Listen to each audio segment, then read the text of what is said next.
जैसे कि last episode में हमने देखा कि तांग शैंग अब गॉड बन चुका है और बाकी सभी श्रेक डेविल्स भी सेट हो गए हैं और इन्होंने आपस में शादी कर ली है और फिर अब सभी श्रेक डेविल्स गॉड रियलम में पहुंच गए हैं अपने अपनी गॉड पोजीशन को इनहेरिट करने के बाद। अब हमारे सामने सीजन 2 आया है और अब हम इसी को कंटिन्यू करेंगे। हम इसको डिटेल में एक्सप्लेन करेंगे जहां एक एक चीज की पास्ट स्टोरी आपको बताई जाएगी। तो अगर वीडियो थोड़ा लंबा हो जाए तो आप उसे अंत तक जरूर देखना और फिर कमेंट में जरूर बताना कि आपको डिटेल में वीडियो पसंद है या फिर सिर्फ एक्सप्लेन। तो कहानी की शुरुआत में हमें एक गांव दिखाया जाता है जहां एक घर में एक लड़का मेडिटेट कर रहा है और उसके अंदर से एक लाइट निकलती है कि तभी वो लाइट ऊपर चली जाती है और तांग शैंग उसे नोटिस करता है। तांग शैंग गॉड रियलम में है और उसे समझ आ जाता है कि एक नए सितारे का उदय हो गया है, यानी एक नायक जन्म ले चुका है। वो अपने महल में आता है और जीवू से कहता है कि दोलो कॉन्टिनेंट में परिस्थितियाँ यानी कंडीशन पूरी तरह से बदल गई है। वहीं जीवू उसके पास आती है और कहती है कि तुम इतनी चिंता में क्यों हो, जिस पर पहले तो तांग शैंग ये पूछता है कि क्या ज्याओ की सो गया है, जिस पर जीवू हाँ कहती है। तो वो अब उसे बताना शुरू करता है हर बार। असल में वो पहले यहाँ की हमें ज्योग्राफी समझाता है, अलग अलग प्लैनेट्स और रियलम में टाइम अलग अलग स्पीड से चलता है, इसलिए यहाँ गॉड रियलम में एक दिन अर्थ के एक साल के बराबर है। तांग शैंग दोलो कॉन्टिनेंट में और ज्यादा टाइम बिताना चाहता था, लेकिन इविलनेस और काइंडनेस के गॉड किंग्स के बीच जो मुसीबत आ खड़ी हुई थी उसको कंट्रोल करने के लिए तांग शैंग को गॉड रियलम में आना ही पड़ा और वो यहाँ 20 सालों से अब रह रहा है। यहाँ के 20 साल का मतलब है कि धरती पर हजारों साल बीत गए हैं। धरती पर अब तांग क्लैन का अस्तित्व नहीं है। समय के साथ तांग क्लैन कमजोर होती गई और एक दिन खत्म हो गई। काइंडनेस और इविल के गॉड किंग धरती पर आ गए थे जब, और उनकी वजह से अर्थ की ज्योग्राफी बदलने लगी और अर्थ क्रस्ट डिस्प्लेस होने लगी, जिससे धरती के दोनों कॉन्टिनेंट की जमीन दो गुनी हो गई और बहुत सारी वहाँ साइड साइड से जो दूर दूर जमीन थी वो आपस में जुड़ने लगी। तांग शैंग अब मॉर्टल रियलम में इंटरफेयर नहीं कर सकता है, वो सिर्फ उसे देख सकता है। 4000 साल पहले वेस्ट के अंदर जो सन मून कॉन्टिनेंट था वो दोनों कॉन्टिनेंट से जा टकराया और उसने कई कॉन्टिनेंट्स के साथ वहां जंग यानी युद्ध छेड़ दिया। दोनों कॉन्टिनेंट जिसके पास तांग शैंग के हिडन वेपन थे उन्होंने सन मून कॉन्टिनेंट से युद्ध किया, लेकिन फिर भी वो सन मून कॉन्टिनेंट के आगे नहीं टिक पाए। तांग शैंग के टाइम पर यानी 10,000 साल पहले सिर्फ दो ही एम्पायर थे, एक था तियानडो एम्पायर और एक था जिंगलो एम्पायर। लेकिन अब अलग अलग कॉन्टिनेंट्स आपस में मर्ज होने की वजह से यहाँ 4 एम्पायर क्रिएट हो गए हैं, जिनके बीच हमेशा कॉन्फ्लिक्ट चलता रहता है। इन सभी के पास आधुनिक हथियार हैं और ये इस कॉन्टिनेंट का शायद डार्क फेज है। तांग क्लैन को समय के पहिए ने निगल लिया, जिसकी वजह से तांग क्लैन की स्ट्रेंथ 4000 सालों में तबाह हो गई थी। मैं यहाँ गॉड किंग हूँ, लेकिन फिर भी मैं तांग क्लैन को बचाने के लिए कुछ नहीं कर सकता हूँ। जिस क्लैन को मैंने अपने हाथों से बनाया था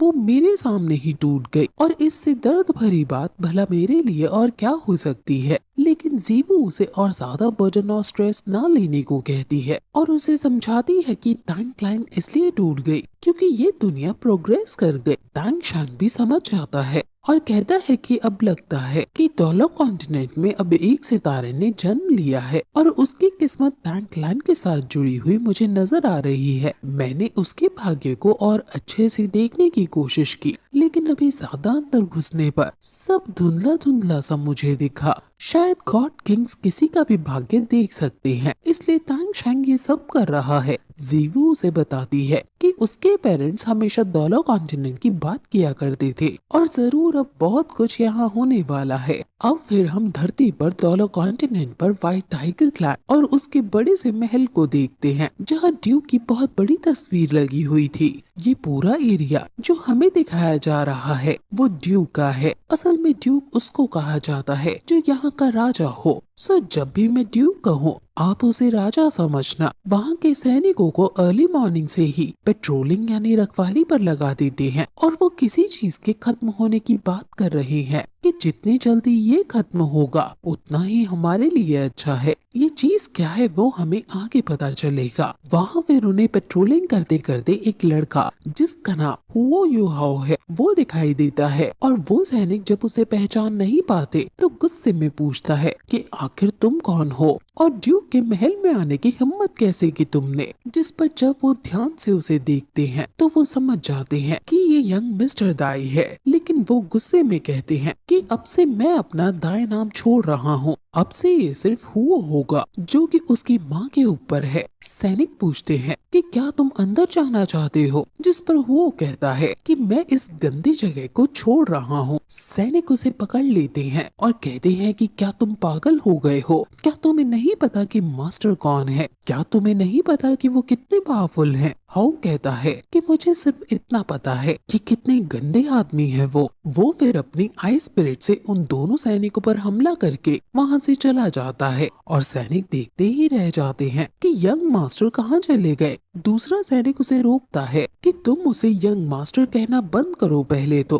क्योंकि अगर डचेस यानी ड्यूक की पत्नी ने तुम्हें उसे यंग मास्टर कहते हुए सुन लिया तो वो तुम्हें 3 इंच कम कर देगी, यानी तुम्हारा सर काट देगी। असल में किसी को भी असलियत में हुओ का पास नहीं पता कि ये बच्चा किसका है, और सब इसे राजकुमारी यानी यंग मास्टर क्यों कहते हैं, और कुछ लोग इसको हेट क्यों करते हैं। ड्यूक यहाँ आने ही वाले हैं, इसलिए सैनिक फिर से जल्दी से पेट्रोलिंग पर लग जाते हैं। वहीं हम ड्यूक को देखते हैं जो अपने सैनिकों के साथ वापस आ रहे हैं, और वो कुछ टेंशन में हैं और कुछ सोचते हुए आ रहे हैं कि तभी उन्हें हुओ की झलक दिखती है, और जब वो आंख मूंदकर फिर से ठीक से देखते हैं तो वहाँ कोई नहीं था। असल में वहाँ हुओ है और वो पेड़ के पीछे छुप गया है, और वो याद करता है कि कैसे डचेस यानी महारानी ने उसके साथ बुरा किया और उसकी माँ को इतना जलील किया। महारानी ने उसे और उसकी माँ को महल से निकाल दिया और शेड में रहने पर मजबूर किया। वहाँ उन्होंने बहुत बुरी हालत में अपना गुजर बसर किया।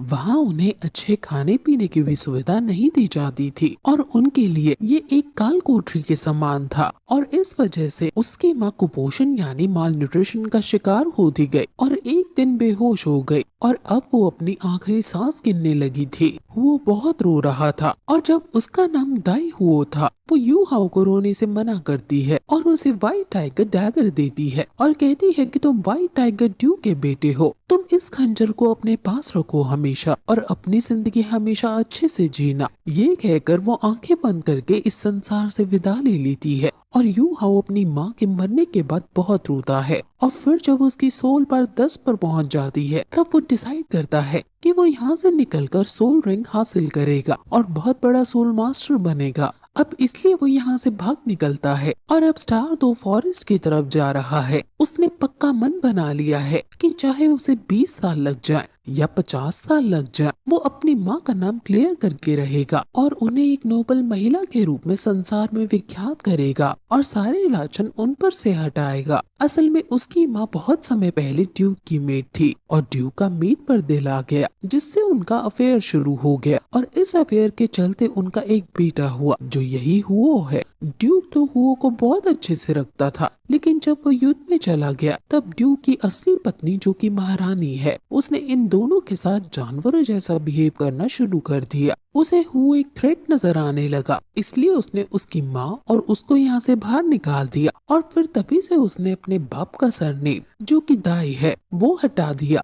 और अपनी माँ का सरनेम जो कि हुओ है वो लगा लिया। अब स्टार दो फॉरेस्ट की तरफ चलते हुए उसे कई दिन बीत जाते हैं। वो अलग अलग रास्तों पर चलता हुआ आगे बढ़ रहा है, और लगातार 6 दिन चलने के बाद वो स्टार दो फॉरेस्ट के नजदीक पहुंच जाता है। स्टार दो फॉरेस्ट सबसे बड़ा जंगल है, और वो यहाँ का मैप देखने लगता है ताकि अपने लिए सोल बीस्ट मार सके। एक सोल रिंग लेने के बाद वो सोल वॉरियर से सोल मास्टर बन जाएगा, इसलिए वो फुल मोटिवेटेड है आगे बढ़ने के लिए। उसका पानी खत्म हो जाता है, इसलिए आगे तालाब पर वो पानी भरता है और वहीं वो फिशिंग करता है। फिशिंग करते करते वो व्हाइट टाइगर डैगर के बारे में सोचने लगता है कि आखिर इसमें ऐसा क्या खास है और मेरी माँ मुझे उनका बेटा क्यों बता रही है। मैं कभी ये स्वीकार नहीं करूँगा कि वो मेरे पिता है।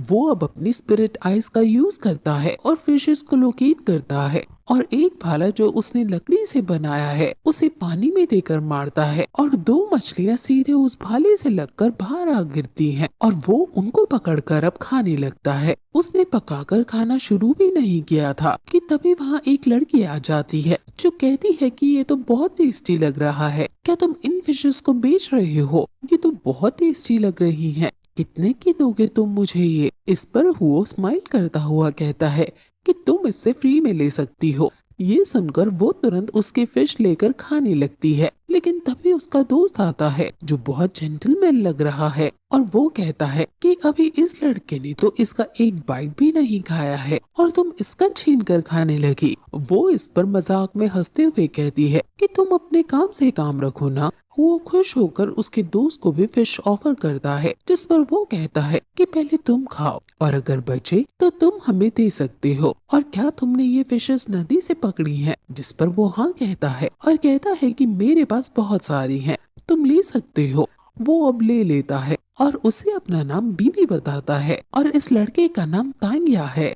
वो भी उन्हें अपना इंट्रो यानी परिचय देता है और तांग्या को ये फिश बहुत ज्यादा अच्छी लगती है और वो तो सातवें आसमान पर चढ़ जाती है। ये 15-16 साल की चुलबुली लड़की है और ये तैंग सेक्ट से बिलोंग करती है। ये सब साथ में बढ़िया फिश खाते हैं और अब वो उनसे विदा लेकर जाने लगता है। बीबी पूछता है कि आखिर तुम कहाँ जा रहे हो? जिस पर जब वो स्टार तो फॉरेस्ट बताता है तो बीबी कहता है कि वो तो पास में ही है। वो उसे रास्ता बता देता है, जिस पर वो वहाँ से चला जाता है और उसके जाने के बाद बीबी सोचने लगता है कि जरूर ये सोल रिंग लेने के लिए वहाँ जा रहा है, लेकिन इसकी सोल पावर तो वीक है अभी। वो अपनी लाइफ को वहाँ इतने खतरनाक जंगल में जाकर रिस्क में क्यों डाल रहा है? हाँ, अभी हुओ की सोल पावर कम है, जिस वजह से ये अभी बहुत कमजोर है, लेकिन फिर भी ये फुल डिटरमाइंड है। वहाँ बहुत सुंदर सुंदर पौधे और झरने हैं और उनको क्रॉस करता हुआ ये आगे बढ़ रहा है। वो काफी अंदर इस जंगल में आ जाता है, लेकिन वहाँ एक जगह उसे किसी जानवर के अपने पास आने की आहट आती है और तभी पीछे से एक बड़ा बंदर उस पर हमला कर देता है।